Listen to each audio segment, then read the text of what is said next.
Hola, hoy día quiero concluir la serie que hace 2 días atrás comenzamos, basada en 2 de Samuel capítulo 24. Hablábamos de David. David censó al pueblo. Dios se enoja por ese acto, porque David está poniendo la mira en las cosas de la tierra, en el poderío del ejército, y ya no necesariamente está poniendo su confianza en Dios. Mis estimados, Dios se enoja a tal punto que en un día 70.000 personas mueren en Israel. El día de ayer hablábamos de un personaje que se llamaba Araúna. Araúna fue un personaje que estuvo dispuesto a ofrecerle a David su campo, su hacienda, su yugo, sus trillos, para que David levantara un altar. Era necesario levantar un altar. Lo único que podía parar la mortandad era un altar. Y David comenzó a juntar las piedras, comenzó a preparar el altar. Y Araúna le dijo: Señor, mi Señor, aquí está mi hacienda, levante aquí el altar, aquí están los trillos, aquí están los yugos para el fuego, y haga aquí el altar. Lo que me llama la atención y lo destaco en esta hora es la disposición de Araúna. Queridos, ese altar tiene que ser un altar dispuesto. Ese altar tiene que ser con disposición. Y ese altar hoy día igualmente usted y yo tenemos que levantarlo. Es un altar de oración, un altar donde los únicos que podemos hacerlo es usted y yo, Iglesia de Cristo.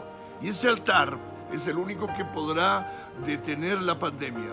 Ese altar de oración es el único que podrá parar la mortandad, como fue en el caso de David. Se levantó el altar y la mortandad cesó. Pero hay algo más que quiero destacar en esta hora, y están los versos 24 y 25 de 2 de Samuel 24. Dice: pero el rey le respondió a Araúna: no, insisto en comprarlo.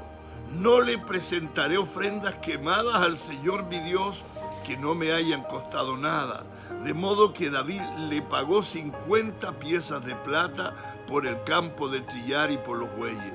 Allí David edificó un altar al Señor y sacrificó ofrendas quemadas y ofrendas de paz. Y mire, y el Señor contestó la oración que hizo por la tierra, y se detuvo la plaga que azotaba a Israel.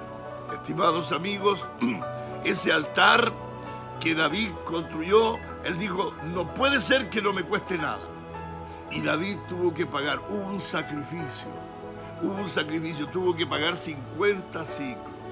No quiero decir con esto que nosotros tenemos que hacer un sacrificio, no, por nada. El sacrificio ya fue hecho. El sacrificio lo hizo Jesús en la cruz del Calvario.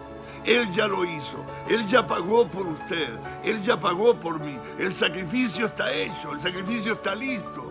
Solo hace falta que de verdad la iglesia levante el altar. Ese altar no puede ser cualquier altar. No basta con juntarnos en las casas y cantar y orar y leer la Biblia. Algo más. Y ese algo más lo dijimos ayer. Ese algo más lleva consigo el sacar pecados ocultos, cuestiones ocultas que tenemos en nuestra vida, tenemos que echarlas fuera. Y también lleva consigo el tener que perdonar a aquellos que nos han hecho daño.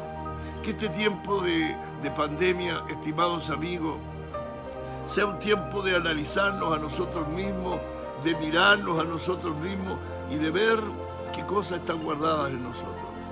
¿Cuántas cuestiones están guardadas en nosotros? Cuestiones ocultas que solo tú conoces y yo conozco las mías. Dios quiere: échalas fuera, confiésalas, llévalas a la cruz. Y lo segundo es que tenemos que perdonar al que nos ha hecho daño. Muchos son los que por años arrastran situaciones de rencor, de amargura, de falta de perdón en sus vidas. Y aunque oren y canten y se reúnan en las casas, si no perdonan a los que han ofendido, a los que les han ofendido, y si no sacan la basura de sus vidas, entonces no estamos levantando un altar. Estimados y estimadas, concluyo esta serie. diciéndole que los únicos que podemos levantar un altar para que la mortandad del COVID-19 se termine es la Iglesia de Cristo. La Iglesia de Cristo no es el templo, es usted y yo.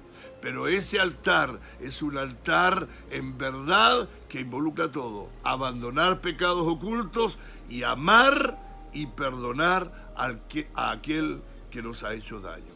Que Dios le bendiga y que tengamos todos un lindo día. Bendiciones.